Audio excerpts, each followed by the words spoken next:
হেই, তাহলে স্বাগতম। হ্যালো বন্ধুরা, আজকের ভিডিওতে আমরা একদম শুরু থেকে শেষ পর্যন্ত ব্যাখ্যা করব দ্য ইনক্রেডিবল হাল্ক 2008 সিনেমাটার পুরো গল্প স্পয়লার সহ।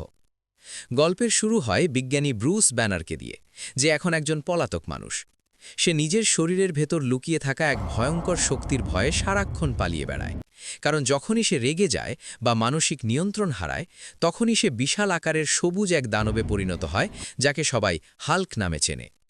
এই অবস্থার কারণ হল একটি ব্যর্থ বৈজ্ঞানিক পরীক্ষা, যেখানে ব্রুস গামা রেডিয়েশনের সংস্পর্শে আসে এবং সেই রেডিয়েশন তার শরীরকে স্থায়ীভাবে বদলে দেয়। ব্রুস তখন ব্রাজিলে লুকিয়ে থাকে এবং সাধারণ মানুষের মতো কাজ করে জীবন চালানোর চেষ্টা করে। তার একটাই লক্ষ্য, যেভাবেই হোক হাল্ককে নিজের শরীর থেকে দূর করা। সে রাগ এড়িয়ে চালে, হার্টবিট নিয়ন্ত্রণ করে এবং বিজ্ঞানীর মতো সমাধান খুঁজতে থাকে।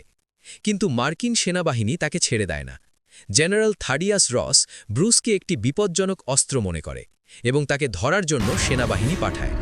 একসময় ব্রুস ধরা পড়ে যায়, আর সেই মুহূর্তেই পরিস্থিতি হাতের বাইরে চলে যায়। রাগের বিস্ফোরণে ব্রুস রূপ নেয় হাল্কে এবং সেনাবাহিনীর সঙ্গে শুরু হয় ভয়ঙ্কর সংঘর্ষ। এই ঘটনার পর ব্রুস আবার পালিয়ে যায় এবং তার প্রাক্তন প্রেমিকা বেটি রসের সঙ্গে দেখা করে। বেটি একমাত্র মানুষ যার সামনে হাল্ক হলেও ব্রুস কিছুটা শান্ত থাকে। কিন্তু এই সময়ে গল্পে আসে এমিল ব্লন্সকি নামে এক সেনা অফিসার, যে হাল্কের শক্তি দেখে ভীষণভাবে আকৃষ্ট হয়ে পড়ে। সে বিশ্বাস করতে শুরু করে এই শক্তি পেলে সে অজেয় হয়ে উঠবে।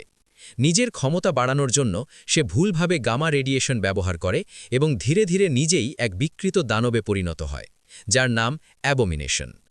অ্যাবোমিনেশন হাল্কের চেয়েও বেশি শক্তিশালী ও হিংস্র হয়ে ওঠে এবং সে নিউ ইয়র্ক শহরে ধ্বংসযজ্ঞ শুরু করে। শহরের মানুষ আতঙ্কে দৌড়াতে থাকে, সেনাবাহিনী সম্পূর্ণ ব্যর্থ হয়, আর তখন একমাত্র ভরসা হয়ে ওঠে হাল্ক। ব্রুস বুঝতে পারে সে আর পালিয়ে বেড়াতে পারবে না। নিজের ভয়কে জয় করেই তাকে এই দানবকে থামাতে হবে। শেষ পর্যন্ত ব্রুস নিজেই ইচ্ছাকৃতভাবে হাল্কে রূপ নেয় এবং শুরু হয় হাল্ক বনাম অ্যাবোমিনেশনের ভয়ঙ্কর যুদ্ধ। দুই দানবের লড়াইয়ে পুরো শহর কেঁপে ওঠে, কিন্তু শেষ পর্যন্ত হাল্ক তার বুদ্ধি আর শক্তি ব্যবহার করে অ্যাবোমিনেশনকে পরাজিত করে।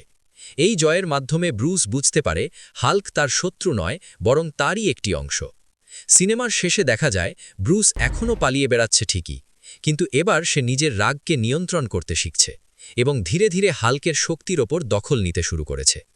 এইভাবেই শেষ হয় দ্য ইনক্রেডিবল হাল্ক 2008 সিনেমাটার গল্প, একজন মানুষের নিজের ভেতরের দানবকে মেনে নেওয়ার এবং তাকে নিয়ন্ত্রণে আনার গল্প। ভিডিও ভালো লাগলে লাইক দিয়ে দাও, চ্যানেল সাবস্ক্রাইব করো এবং কমেন্টে জানাও পরের কোন মুভি আমরা এক্সপ্লেইন করি।